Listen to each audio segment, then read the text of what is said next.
Olá, meu amigo e minha amiga. Nós hoje vamos dar continuidade ao capítulo 4 do livro do Apocalipse. No verso 7 diz: O primeiro ser vivente é semelhante a leão, o segundo semelhante a novilho, o terceiro tem um rosto como o de homem, e o quarto ser vivente é semelhante à águia quando está voando. Um leão. 28 vezes no livro do Apocalipse, Jesus é referido como um cordeiro. Neste capítulo ele é chamado de leão. Jesus é o leão da tribo de Judá. Assim como o leão é o rei dos animais, Jesus é o rei dos reis. Suas qualidades de rei são apresentadas no livro de Mateus, que começa com uma genealogia de Jesus. A árvore genealógica é importante para um rei. Você não se torna um rei por ambição, treinamento ou grau de escolaridade. Você pode chegar a ser presidente por meio da política, mas a única maneira de tornar-se um rei é nascer como rei. Jesus nasceu em Belém, da linhagem real, nascido para ser rei. Um novilho. Quão diferente de um leão rugidor é um humilde bezerro ou um boi. Ele é um animal de serviço. Jesus veio à terra não para ser servido, mas para servir. Toda a sua vida foi de serviço. Ele chegou até lavar os pés dos seus discípulos. O segundo dos quatro evangelhos apresenta este aspecto do ministério de Jesus. Marcos não nos fornece uma genealogia. Ao contratar um servo, você não se interessa pelas origens daquela pessoa, quem são os pais, seus avós e muito menos a sua árvore genealógica. O que interessa é se ela pode dar conta do serviço. A pessoa pode ter a origem mais humilde, mas se for esforçada, a origem não tem a menor importância. Rosto como o de homem. Jesus não é apenas o Filho de Deus, mas em sua encarnação ele se tornou o Filho do homem. Como Filho de Deus, ele é eterno, sem um começo e cujas origens são desde os tempos antigos, desde os dias da eternidade. Como Filho do homem, ele teve um começo. Ele é o Filho unigênito, primogênito de toda a criação, nosso irmão mais velho. Ele quis assumir nossa natureza humana, tentado em tudo como nós somos. Como Filho de Deus, ele é totalmente divino. Como Filho do homem, ele é totalmente humano. No terceiro evangelho, que é o de Lucas, apresenta Jesus como um homem e dá a sua genealogia na ordem inversa daquela encontrada em Mateus.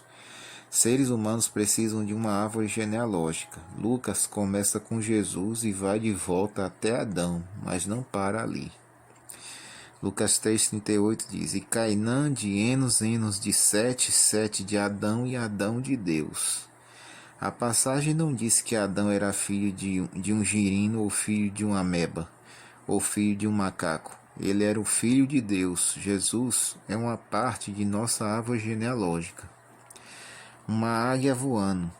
Se João tivesse escrito em nossos dias, ele teria visto um avião a jato de grande altitude. Em seus dias, a águia era o ser que voava mais alto. Uma águia podia voar tão alto a ponto de tornar-se apenas um ponto no céu. Vemos aqui a enorme altura do nosso Salvador Jesus Cristo. O Evangelho de João o apresenta como Deus. Ele é divino. Não é simplesmente um anjo, mas Deus. Deus não precisa de genealogia. Na verdade, ele não pode ter uma. Ele não tem ancestrais, nem avós, nem pais. O primeiro capítulo de João apresenta Jesus como Deus. Ele está muito acima de tudo que podemos ver ou compreender. Versos 8 até o 11 diz: E os quatro seres viventes, tendo cada um deles respectivamente 6 asas, estão cheios de olhos ao redor e por dentro. Não tem descanso, nem de dia nem de noite, proclamando: Santo, Santo, Santo é o Senhor Deus Todo-Poderoso, aquele que era, que é e que há de vir. Quando esses seres viventes derem glória, honra e ações de graças aos que se encontram sentado no trono, ao que vive pelo século dos séculos, os 24 anciãos prostrar-se-ão diante daquele que se encontra sentado no trono. Adorarão o que vive pelos séculos dos séculos e depositarão as suas coroas diante do trono, proclamando: Tu és digno, Senhor Senhor e Deus nosso, de receber glória, a honra, o poder, porque todas as coisas tu criaste, sim, por causa da tua vontade vieram a existir e foram criadas. No próximo capítulo temos o oratório da redenção. O oratório da criação deve preceder o oratório da redenção. A criação é o fato mais fundamental de toda a história. É o alicerce de todos os atos de poder, soberania e amor de Deus. Ela é a primeira razão para a adoração, louvor e ação de graças. Não há evolucionistas modernos entre os adoradores diante do trono de Deus.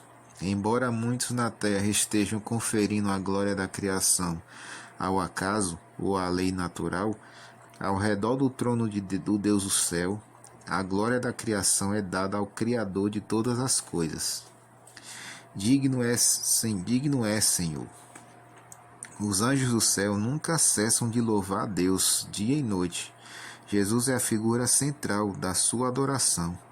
Por que eles o louvam? Eles o conhecem intimamente. Eles o têm conhecido por séculos sem fim e estão sempre impressionados. Se houvesse algum defeito em seu caráter, eles o saberiam. Se você quiser realmente conhecer o caráter de uma pessoa, indague aos que convivem com ela. O que seus filhos pensam a seu respeito? Qual é a avaliação daqueles que estão sempre em sua companhia? Uma vez pediram a George Whitefield a sua opinião sobre uma pessoa, ao que ele respondeu: nunca vivi com ele. Os anjos que vivem com Jesus não encontraram nele nenhuma falta. O veredicto unânime é expresso livremente, em forma de um alegre cântico. Eles vivem entre os que há de melhor na sociedade, onde todos são perfeitos e maduros, livres de qualquer preconceito. Eles não se consideram dignos e conferem somente a Jesus o título de digno. Nós vimos no final dessa meditação que os anjos conhecem Jesus intimamente e somente podemos conhecer determinada pessoa se tivermos um relacionamento íntimo. Então, se você deseja conhecer a Jesus, procure ter um relacionamento íntimo com Ele. De que forma? Através da oração e do estudo diário da Palavra de Deus. Se você deseja ter esse relacionamento com Deus, vamos orar neste momento. Querido Pai, queremos neste momento, Senhor, pedir a Tua bênção sobre esta pessoa que está ouvindo esse áudio, que ela possa cada dia, Senhor, estabelecer um relacionamento íntimo e profundo contigo, estudando a Tua Palavra e te buscando através do poder da oração. Em nome de Jesus, amém.